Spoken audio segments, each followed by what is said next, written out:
Hey guys, it's Shauna again. Just wanted to do another video about being bipolar, and this time focusing more on what my symptoms are and how I handle them. And I have to apologize that I am a disaster and I have a hole in my sweater, but I'm just kind of feeling in a little bit of a down mood tonight, and just want to make a video. So anyways, when we talk about bipolar, bipolar was previously known as manic depression because mania or being manic is like it's a really high, and then having depression is really low, and you have a really difficult time finding common ground or the happy medium. For me, I'm either one or the other. I am on 75 milligrams of Seroquel, and that has been going really well. So I'm finding myself in a happy medium lately rather than being impulsive and being on a high and being low.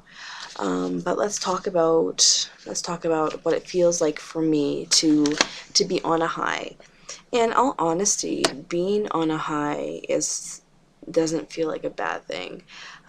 It feels really good to be happy rather than to be depressed or to be sad or to be angry. But when you are feeling super high and you're on a high for a long time, it can be really destructive for a lot of different reasons. It can cause you to be extremely impulsive when it comes to certain things, and your cash flow will be highly affected. Sometimes you really don't think about, if you do things impulsively, the long-term effects they could have. What could be a good idea at the time in a high could also be such a negative thing. It can spiral you down into a crazy depressive episode instantly. But for me, when I am on a mania, it's like I feel like I'm on top of the world. I have so many ideas and I'm so creative, and I just like the creative juices keep coming, and I have one good idea after the next, whether it be a new business concept, or I'm going to redecorate my house, or I'm going to clean this, this, and this, and this, or I'm going to look for a new job, or whatever the case may be. It's like I have all these quick ideas that just keep coming, and I can't do it. They're all short-lived, and they just keep coming at you, and it's really hard to organize those thoughts because they are extremely overwhelming. I also feel when I am on a high that I can't stop moving. I have energy, endless energy for days, which leads me to do crazy things like, oh, I'll hike a 12K, no problem. Then I'll go to the gym for 2 hours. Then I'll do aquafit or something stupid. I'll come home, still feel like I have more energy to give, and I'll paint all my baseboards in my house. Or I'll go on like a big cleaning phase or whatnot, but I just feel like I have so much energy, and it's really hard to settle yourself down and just say, you know what, like you did enough. I think it's important to work out as well when you are on a high. That's a win-win situation, but you just don't want to overdo it, and you have a really hard time stopping yourself and knowing when your breaking point is. I'm super happy, super happy when I'm on a high. I'm very outgoing. I want to do this, I want to do that. I have energy for hours. Sometimes it's very difficult to sleep. I have some insomnia. I just, you're just high. It's like I don't know, you just have endless energy in it. You can't focus. It's insane. It's insane. But when you have depression, or when you have a mixed episode, it's when you have like it's short-lived. So you can be depressed but be high, have a high, or be on a high, sorry. It's so messed up, man. It's extremely messed up. Like, it's so hard for me to explain the way that I feel. I'm trying to put it into words so that I can get the message across to some people who don't understand me and don't understand what I'm going through. So it's easier for them to understand what I'm going through. But that's kind of in a nutshell, that's how I feel like when I'm on a high. But when I'm on a low, it's 10 times worse. And it's really, really, really, really difficult for me to get out of my depression and my depressive state, because I'm constantly feeling that I am stuck on a rut. It's like in a rut. I can't even talk tonight. And I just feel like I almost get out. It's like I go in and I'm almost out, but then I always keep slipping backwards. And sometimes my mania, my highs, last for weeks on end. And sometimes my depression lasts for weeks on end. Sometimes my mania lasts for just a couple days or just a couple hours. Like, it really depends. For me, like, if I'm not medicated, I am one hot mess. So, but when I'm in depression, all I want to do is sleep. I am fatigued. I can't get out of bed. Can't take care of myself. I cry. I can't get a hold of my emotions, and that hurts. I just feel so empty. I just feel like that no one cares, no one gets me, no one understands. And I'm getting emotional right now is because it's really difficult to deal with. It's really hard to know that no one fully understands what you're going through.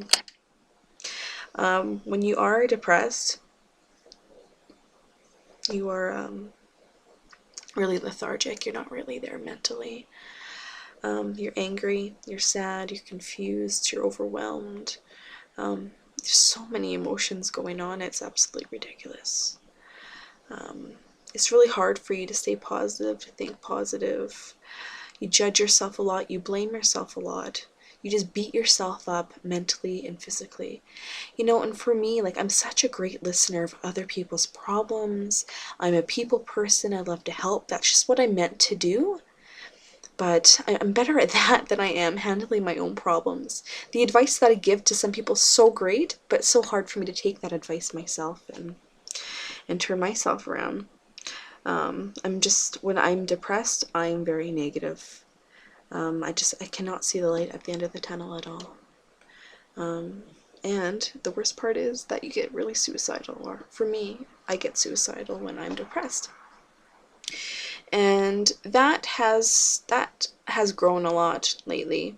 I never, how can I explain this?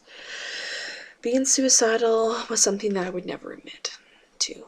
And this stems back to back in 2010, as probably the earliest thing I can remember, is when I first started to think about just death and what it would be like. It would be easier for everyone if I just wasn't here, and that no one cares anyway, so what are they going to care if I end my life and I'm not here anymore.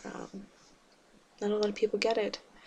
And it got to the point back in my depressive state, probably about I don't know, May, so a month ago, when I had my psychotic episode that landed me in the hospital. And I just lost all concept of reality. I didn't know what reality was. I was so confused. I didn't even know what I was doing, or I just almost had an out of body experience. I couldn't control my body and what it was doing in my mind. My mind was making me do things. It was absolutely ridiculous.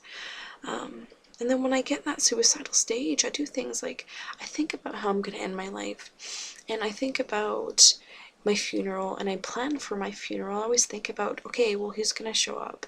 No one cares about me already, so who's going to show up?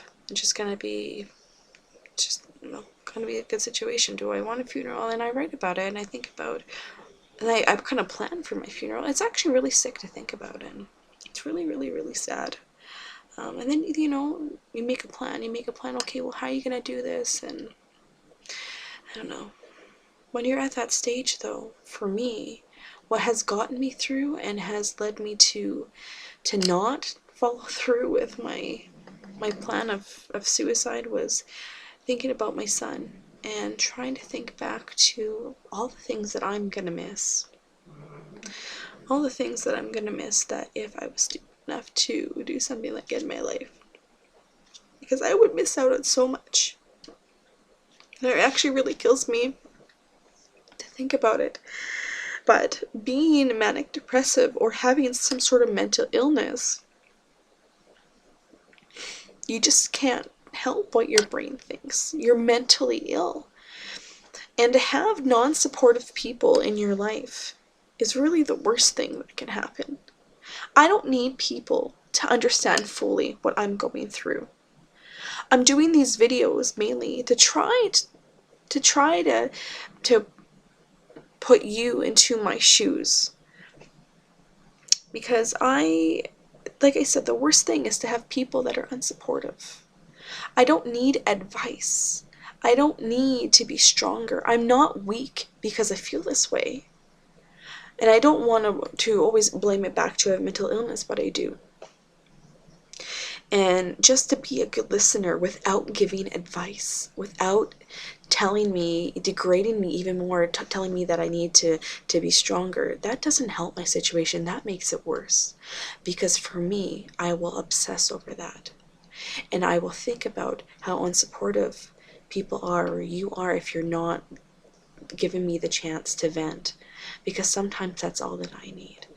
So, just keep in mind that if you have someone with mental illness in your family, that sometimes your brain, which is such an amazing, amazing, amazing thing, your brain is just, it's absolutely incredible. When you have a mental illness, your brain sometimes just does some wonky shit. And it sucks. But just be a little more supportive. Try to put yourself in their shoes. We don't need advice all the time. Sometimes we just need a hug. Sometimes we just need you to be a little bit of, and we just need a little bit of empathy from you. Just to know that we can count on you, that we have a shoulder to cry on without getting all of this advice and all this negative spin, because that's not what we need to pull through. I don't know. I don't even know what else to say really, but I just wanted to make a quick video and explain to you what it's like for me to have highs, and what my highs are like, and what my lows are like. But I'm really happy right now to say, like, right now I'm kind of in a downer stage, I guess you can say, but I'm not in a crazy depressive state like I was. I'm on 75 milligrams of Seroquel, which has been helping me drastically. I'm right in the middle. Like I feel like I can be happier, have really happy days, and there's some times where I'm just, everyone has their days, and I feel like being on Seroquel has led me to have more normal emotions rather than hysterical or high highs and low lows.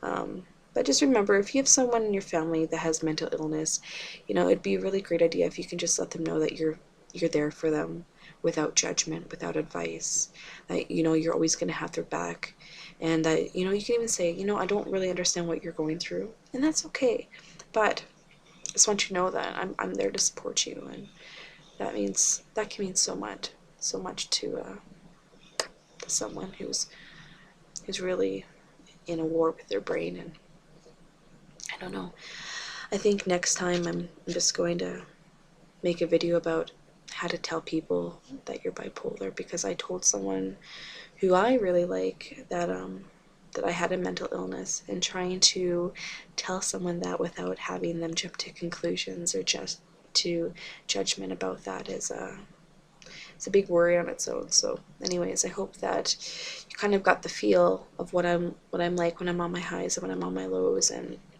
just to know that if you're in my life, that your support means everything to me. Your comments, your positivity, it really means a lot to me, and I don't take that for granted at all.